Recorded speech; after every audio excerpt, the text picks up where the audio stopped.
This is Inkstuds, CITR 101.9 FM. My guest today is Christopher Forgues.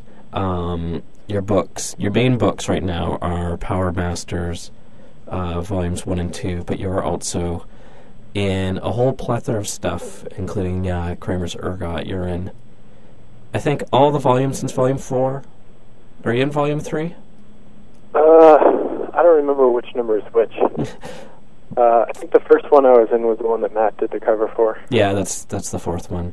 And then before that, your comic was Low Tide, which I have not seen. And you're also in Paper Rodeo. Am I missing anything? Oh yeah, the latest one, the Caligula mini comic, which I couldn't find before doing this. It's in my house somewhere, but under a stack of books. So how are you doing today? Pretty good. Pretty good. Now, I guess let's get a little background on you, because there's not a lot of stuff out there. You kind of carefully keep yourself out of the internet, I guess. That's a good way of putting it. Yeah, I guess so. Yeah. So, how did you first get into comics? What was your love of comics from? Well, I grew up in a pretty small town. It was sort of in the middle of nowhere, so I don't know. I guess just trying to escape or something, and it was just a cheap way to do that. Didn't really have access to movies or anything like that too much, and comics were just like a visual way of escaping a little more deeply or something. What were some stuff you were reading growing up? Well, I couldn't even really get to like a comic store or even like a newsstand very easily. So I would read the newspaper cartoons every day. Just every single day I'd read all the strips, even the ones I didn't like. A little Marmaduke. Yeah, just all that. And then there was collections, the Smithsonian collections of like old cartoon strips. Mm-hmm. I would get those at the library because that's like what they had at the library or whatever.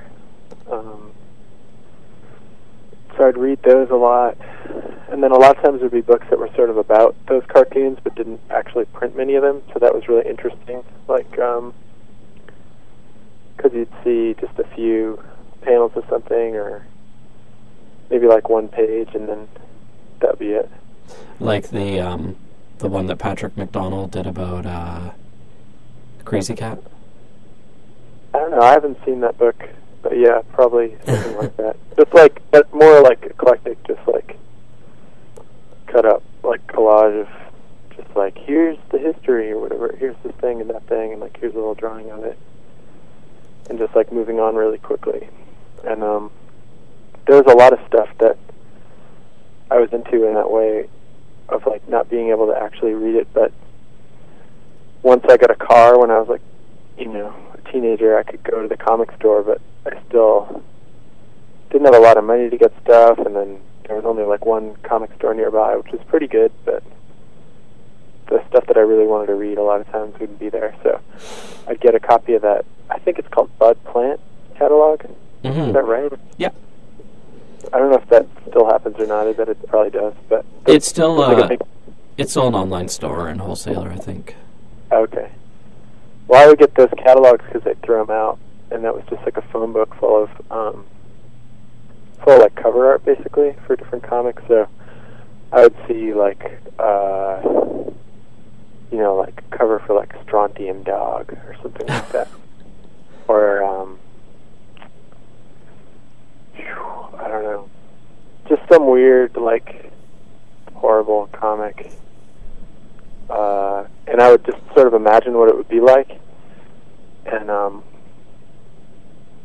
don't know, I feel like that's a really key thing as far as when I was a kid growing up thinking about comics. Is like so much of what I liked, I was just imagining that it existed or something. Like I would hear about a comic and I would imagine what it would be like, and it was almost as if I'd read it, even though I didn't even know what it was about or something. I don't know, like, also seeing movies, I think when you're a little kid, sometimes it can be like that, where you're watching this movie and you're seeing the shapes and the colors and, like, the basic attributes of the characters, but you can't follow the specifics of the storyline, but somehow you, like, penetrate the energy of the movie even more because of that. Mm-hmm. And I feel like that was my relationship to comics a lot when I was younger. I remember there was a little craze during the mid-'90s for Ashcan comics, which is like a mock-up. Yeah, the little mock-up. Kind of like a mini comic, but... Yeah, and that supposedly, you know, I mean, certainly, I guess in the old days they would make them, and, you know, like as a test run or whatever, and they became really valuable. And then in the 90s, they were like, how are we going to make everything really valuable? So they were like, let's do an Ashcan comic of this comic that's going to come out in like a month.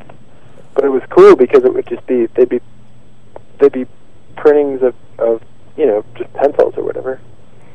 And I was just like my favorite thing. I remember there was one that Matt Wagner did for his Batman Grendel crossover. And goddamn, I looked at that thing like 100 times because you could see that someone had actually drawn it, and that was, so there was like little things in there that you could hold on to, you know, to like sort of figure out how it was done just from the mark making or whatever. And I think a lot of the comics that I liked when I was younger had that kind of energy, like a rawness or something. And I was really into this comic called Stark Future. That was a Aircell comic. They're a Canadian company that... That's where Dave Cooper got his start. Yeah, they're a cool company. Like, they were insulation company and, like, air conditioning and stuff that had a contract with the government. That was why they were called Aircell. I didn't even know that. And then the contract fell through, and they started publishing comics under the same name. But they used to do a comic called Stark Future that was, like, real. The first couple issues are just, like, so crude. It's really remarkable. And I had the first issue of that, and even though it's made in Canada, for some reason I was under the delusion that it was made locally, that it was made in the next city over. And I must have read it like 100 times, and every time I read it, I was picturing a guy sitting in an apartment, you know, in a nearby city, like, making it, which is totally not true. But I thought it was true when I was little. So. Well, Canada's not that far from Massachusetts. Not that far, yeah. It's just a couple of horse rides away.